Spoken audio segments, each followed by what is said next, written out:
Assalamualaikum warahmatullahi wabarakatuh. Perkenalkan, nama saya Raudah Lubis, NIM 1940-20254, Prodi Ekonomi Syariah, semester 6 pada ruangan ES7. Nah, di sini saya akan membahas tentang rekonsiliasi fiskal ataupun bisa disebut sebagai koreksi fiskal. Nah, di sini terlebih dahulu kita akan membahas tentang apakah yang dimaksud dengan rekonsiliasi fiskal itu. Nah, adapun rekonsiliasi fiskal adalah satu cara agar bisa mencocokkan perbedaan yang ada dalam laporan keuangan komersil dengan laporan keuangan yang sudah disusun menggunakan sistem fiskal. Selain itu, rekonsiliasi atau koreksi fiskal juga bisa diartikan sebagai langkah wajib pajak ataupun bisa disebut sebagai WP yang mencocokkan laporan keuangan apabila terdapat perbedaan antara laporan komersil berdasarkan SAK ataupun sistem keuangan akuntansi dan laporan keuangan berdasarkan sistem fiskal. Nah, adapun fungsi dari komersil itu yaitu untuk menilai keadaan finansial di sektor swasta serta kinerja ekonomi pada umumnya. Nah, selanjutnya kita akan bahas penerapan koreksi fiskal pada pos-pos biaya. Nah, di sini ada 5 pos-pos biaya dan penghasilan.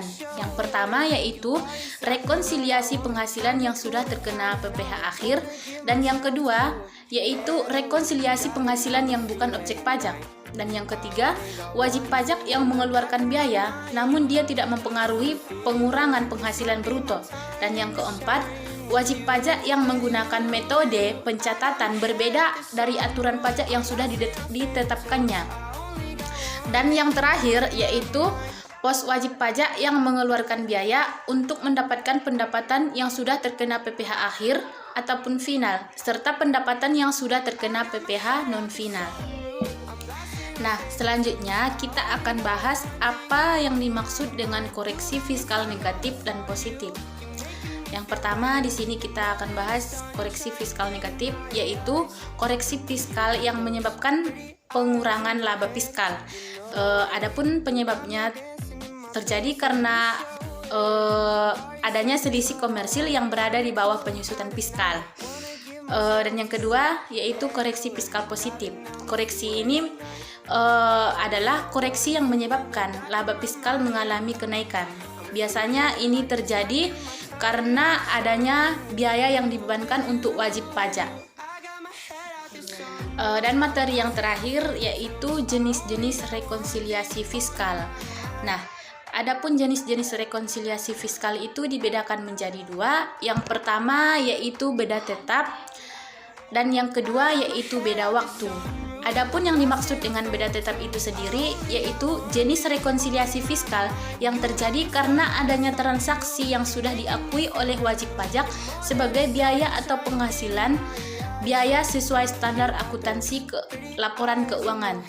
Dan yang kedua, koreksi jenis rekonsiliasi fiskal beda waktu, yaitu jenis ini terjadi karena adanya faktor perbedaan waktu antara sistem akuntansi dan sistem perpajakan. Jadi transaksi pajak dan transaksi akuntansi komersial itu sama, akan tetapi perbedaannya adalah waktu alokasi biayanya. Saya rasa cukup sekian yang dapat saya sampaikan tentang apa itu rekonsiliasi fiskal ataupun koreksi fiskal. Semoga dapat bermanfaat bagi kita semua. Apabila ada kesalahan saya mohon maaf. Saya tutup. Wabillahi taufik walhidayah. Assalamualaikum warahmatullahi wabarakatuh.